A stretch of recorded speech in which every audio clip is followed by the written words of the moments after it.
यह चैनल केवल मनोरंजन के उद्देश्य से काल्पनिक कहानियां बनाता है। हम बच्चों अंडर 18 को सामग्री नहीं बनाते हैं। 18+ या उससे अधिक आयु वर्ग के लोगों का देखने के लिए स्वागत है। काजल के शादी को 10 साल हो गए थे और यह 10 साल उसके लिए एक सजे की तरह गुजर रहे थे। काजल को मानो ऐसा लगता था कि वह ससुराल में नहीं जेल में रहती हो। तभी एक दिन काजल सज धज कर अपने पति शुभम के पास जा रही होती है। तभी उसका देवर अमन मिल जाता है। वाह भाभी जी, आज तो कमाल की लग रही हो आप। आज कुछ खास है क्या? ओ देवर जी, आप भी भूल गए, आज हमारी शादी की सालगिरह है। ओ हाँ, मैं तो भूल ही गया था। शादी की सालगिरह की बहुत बहुत बधाई हो भाभी जी। शुक्रिया अमन, अब मैं आपके भैया के पास जा रही हूँ, आपसे बाद में मिलती हूँ।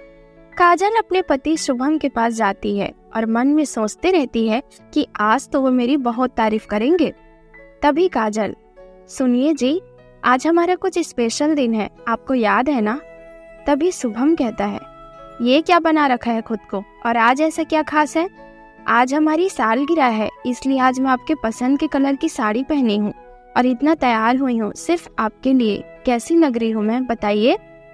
ना तो मुझे आज अच्छी लग रही हो और ना उस दिन लगी थी जिस दिन मेरी जिंदगी का सबसे बुरा दिन था। तुम्हारी वजह से मेरी अपनी पसंद की लड़की से शादी नहीं हो पाई। उस दिन मेरी शादी तुमसे इसीलिए हुई क्योंकि मेरे मॉम डैड को तुम पे तरस आ गया कि बेचारी से कोई शादी तो करेगा नहीं, इसीलिए हमारे बेटे से ही करा देते हैं, और मैं जिंदगी भर के लिए फंस गया तुम्हारे साथ, समझी तुम? काजल वहाँ से रोते बिलखते भागते हुए अपने कमरे की ओर जाती है और अपने कमरे में बैठकर रोती है। तभी उसका देवर अमन आता है। क्या हुआ भाभी, आप इतना क्यों रो रही हो? कुछ बात हो गई क्या भैया से? अब मैं आपको क्या बताऊं देवर जी, आपके भैया ने कभी मुझसे अच्छे से बात नहीं किया और आज के दिन तो उन्होंने हद ही पार कर दी। जब मैं उन्हें पसंद ही नहीं थी तो पहले ही बोल देते। अमन को काजल पर बहुत बुरा लगता है और वह एक पति की तरह घुटनों में बैठकर काजल का हाथ पकड़कर उसे चुप कराता है। ऐसा करता देख अपने देवर पर काजल को फीलिंग आ जाती है, लेकिन वह उस वक्त कुछ नहीं कहती है। अमन काजल को शांत करके शुभम के पास जाता है और कहता है, भैया आपने भाभी को आज के दिन क्यों रुलाया? आपको पता है ना आज आप दोनों की सालगिरह है। क्यों बे, तुझे क्या हो रहा है? मेरी बीवी में हंसाऊं रुलाऊं कुछ भी करूं उसके साथ, तुझे क्या फर्क पड़ रहा है? इतनी ही इसकी चिंता थी तो उससे शादी क्यों नहीं कर ली तुमने? तभी अमन कहता है, भैया आज तो मैंने आपको छोड़ दिया, लेकिन अगली बार से आपने भाभी को रुलाया तो मुझसे बुरा कोई नहीं होगा।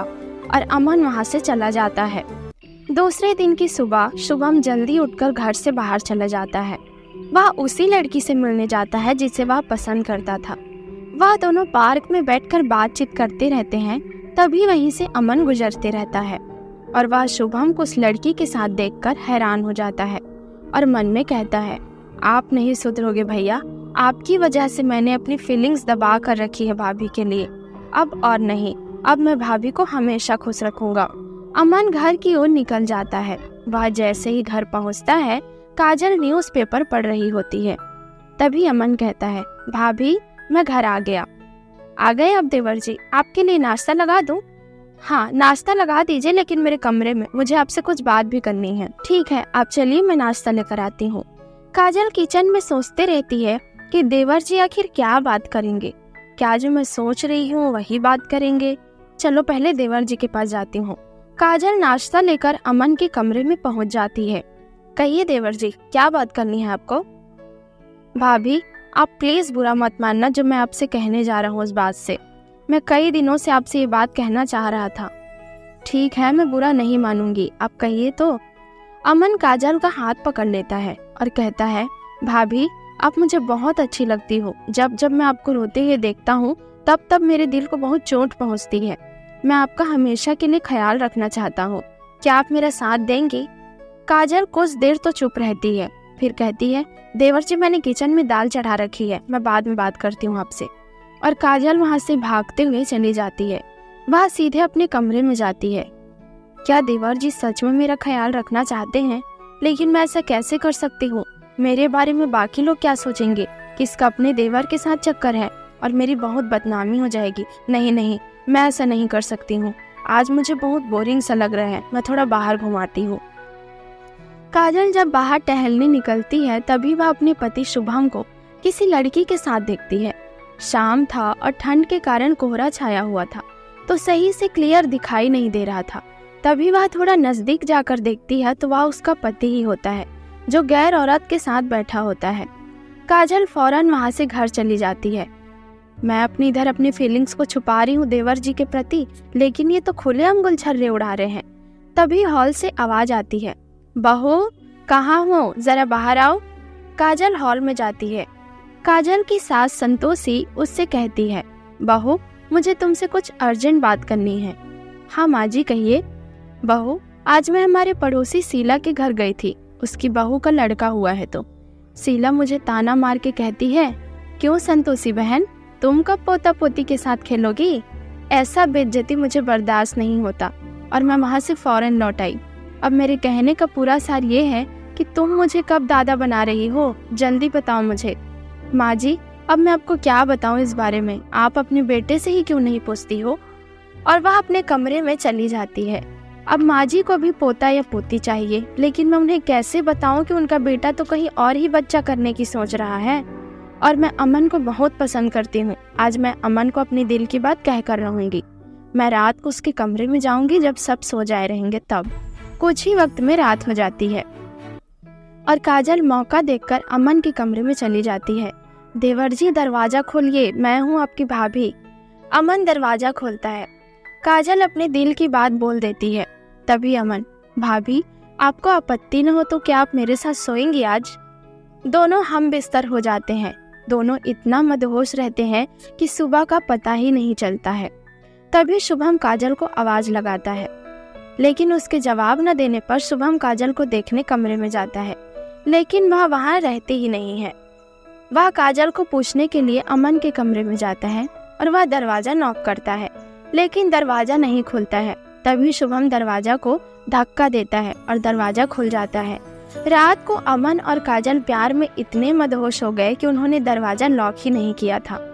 शुभम दोनों को एक साथ बिस्तर में सोए हुए देखकर बहुत गुस्से में आ जाता है और जोर से चिल्लाकर कहता है, क्या है ये सब, तुम दोनों क्या कर रहे हो?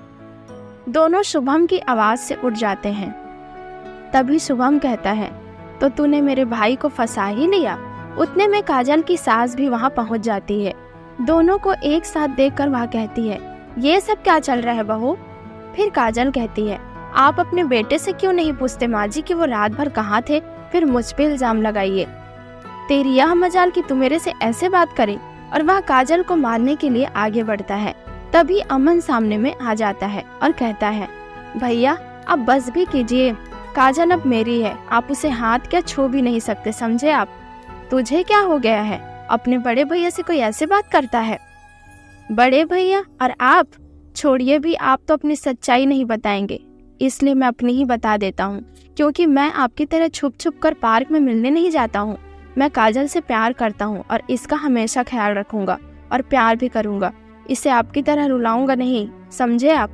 अब शुभम को अपनी गलती का एहसास होता है, लेकिन बहुत देर हो चुकी थी।